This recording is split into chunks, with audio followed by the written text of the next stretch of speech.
Il y a un truc qu'il faut réaliser qui est extrêmement grave, c'est qu'en France, tu vois, tu peux vivre des bébés, des nourrissons, hein, des tout petits dans un hôpital et ne pas aller en prison. Ouais, ouais, ouais, parce qu'en fait, les deux pourritures là, l'infirmière et un certain Redouane, alors bizarrement, on n'a pas l'identité de l'infirmière, hein, ils l'appellent l'infirmière, on ne sait pas. Il y en a qui disent qu'elle s'appelle un tel. Rien, il y a aucune source par rapport à ça. Bon, bref, elle est protégée, on ne sait pas pourquoi, hein, bref. Eh bien, figurez-vous que ces deux ordures ont été remis en liberté surveillée, hein, bien évidemment, en attendant leur procès. Donc en fait, en France, tu vois, tu peux violer des gamins, profiter, envoyer des vidéos, des trucs dégueulasses, et ne pas aller en prison. Quand tu penses qu'il y a un mec qui a volé un yop dans un magasin, a pris 2 mois de prison ferme, enfin, il a été incarcéré immédiatement.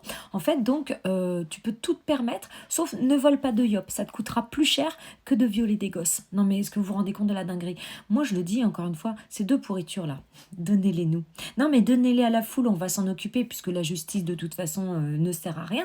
La justice est complètement inexistante en France. C'est une parodie de justice. Donnez-le à la foule. Donnez-les, là, les deux. On va s'en occuper. Est-ce que vous vous rendez compte? Moi, quand j'ai appris ça, quand j'ai appris qu'ils avaient été renvoyés chez eux,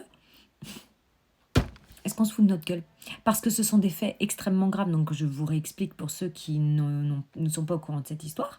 On a une pourriture d'infirmière qui travaillait dans un hôpital, qui, sur demande de son pseudo petit ami, hein, petit ami d'ailleurs qui est marié au passage, hein, voilà. Alors soi-disant, elle aurait subi des pressions de sa part, il la menaçait de revenge porn. Alors pour ceux qui savent pas ce que c'est, il a dû la filmer en train de faire des trucs un peu, voilà, tout bien, olé olé, et puis il a menacé de balancer ça sur Internet. Et donc, en gros, soi-disant, il lui aurait fait du chantage pour qu'elle fasse des trucs sexuels à des nourrissons. Il faut savoir que parmi les nourrissons, il y a un tout petit bébé prématuré qui est quand même, qui était branché quand même, hein. Voilà. Et donc, elle a fait des trucs dégueulasses. Et donc, ces deux pourritures ont été, ont été identifiées, hein, par rapport à tout ça. Et donc, le tribunal n'a rien trouvé de mieux que de les renvoyer chez eux en attendant leur procès. Moi, j'ai même plus les mots, hein. Franchement, aujourd'hui, tu peux tout te permettre. Bon, quand tu vois que de toute façon, quand tu prends un coup de couteau, ton agresseur ne va pas en prison non plus. En fait, aujourd'hui, tu te demandes ce qu'il faut faire de grave pour aller en prison. Ah si. Ah bah si, si. Voler un yop. Visiblement, c'est plus grave que de violer des enfants.